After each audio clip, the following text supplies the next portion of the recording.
I'm O.W. Root, and this is Pleasant Peninsula. What's the best kind of golf? Is it the exclusive country club in suburban Detroit? No. Is it the bucket list course, the course that everyone has to get on because it's just that good and that well known? No. Is it the course that's so busy you can't even get a tee time on a Thursday afternoon? No.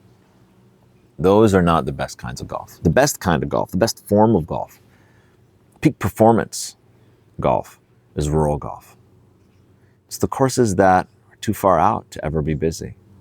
Courses that fly under the radar, the hidden gems. Courses that are absolutely beautiful and quiet and peaceful. Golf as it's meant to be. Golf isn't meant to be a traffic jam. And I mean, that's how golf is at some of these courses that are so busy, that are so crammed.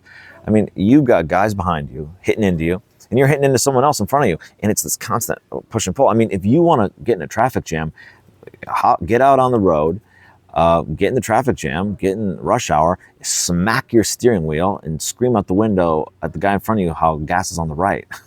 I mean, that if you want a traffic jam, do that. Don't go to the golf course. But that's what a lot of these busy golf courses are. And the beauty of rural golf is that it's not that. Rural golf is golf as it's meant to be, because golf is supposed to be relaxing, even though it's often frustrating, or it is for me when I'm scoring a double bogey. It's supposed to be relaxing. It's supposed to be peaceful. Rural golf is, or golf itself, is an encounter with nature in a way. And it's not the same as camping or hiking or backpacking, because it's not a built environment, but it is a curated environment, the golf course.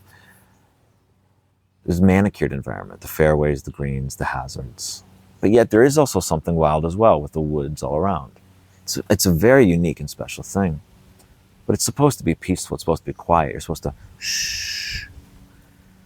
You're supposed to feel alone in a sense, even if you're with others. It's supposed to be a good experience, not the traffic jam. So rural golf is golf at its peak. It's golf at its finest. It's golf as it's meant to be. And that's for yourself, for if you're alone, but it's also for the group when you're with others. I was playing on one of my favorite rural golf courses, Benona Shores. It punches far above its weight. It's one of my favorite courses. I grew up golfing this course, so I'm a bit partial, but it's just beautiful. And the experience is wonderful. It's quiet. It's relaxed. I golfed with my dad, my brother, my sister, and my son.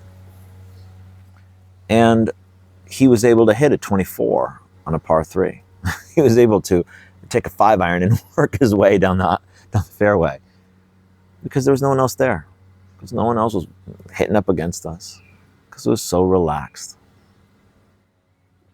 We could teach him how to golf in a relaxed way, in an easygoing way, in a natural way. We were able to pass down that culture in a way. I grew up golfing with my dad and my brother. And then to be able to take my son with my dad, my brother, and my sister is a passing down of that culture. And it was a beautiful day. And it would not have been the same day, no way, at one of those other courses, those busy courses, those fancy courses, those coveted courses. It's only possible at a rural course. That's why the best golf is rural golf.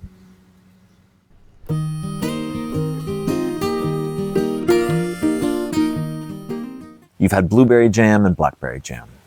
You've had raspberry jam and wildberry jam. You've had Smucker's jam and your grandmother's jam. But have you had holy jam? Have you had jam made by monks, Catholic monks? Well, unless you've made the journey way up north to the Keweenaw Peninsula, the answer is probably not. The jam pot is located on M26, just a few miles away from Eagle River. I want you to take a map out and look at exactly where Eagle River is, just so you can get an idea of what we're talking about here. This is the end of the world. There's no cell phone service out there. There's not much of anything out there. But there is the jam pot, a small little building that looks like a house surrounded by woods and a small little parking lot. It's white, green trim, and a red door.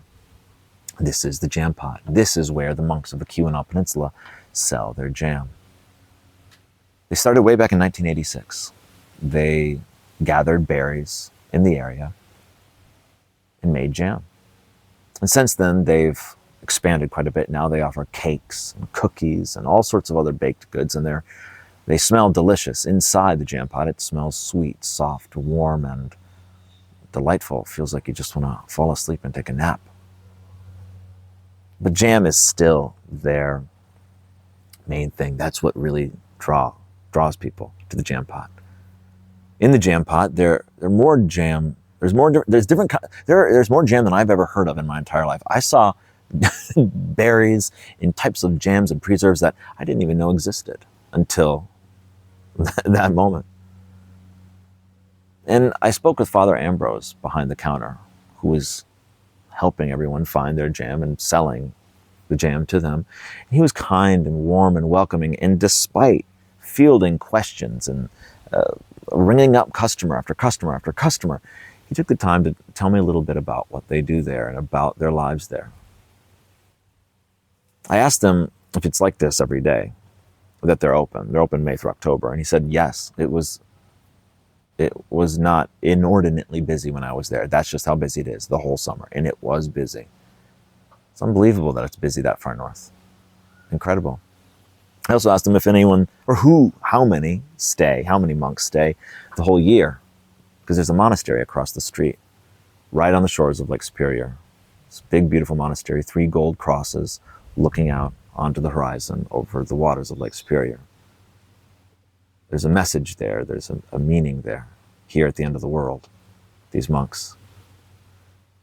He told me there were 3 monks stay the whole winter.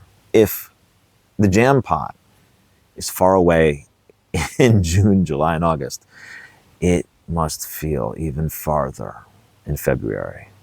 Unbelievable. Those 3 monks stay in the whole year. It's an incredible story. It's an incredible thing. I mean, you hear about this.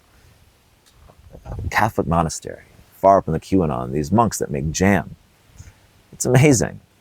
But what makes it even more amazing, or what I thought was even more amazing, was the fact that there was a line out the door.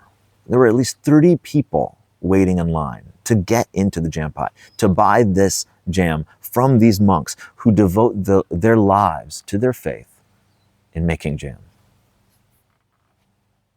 Incredible. Our world is a materialistic one. Our world is a shallow one and a vapid one, and it's easy to get down about that. It is.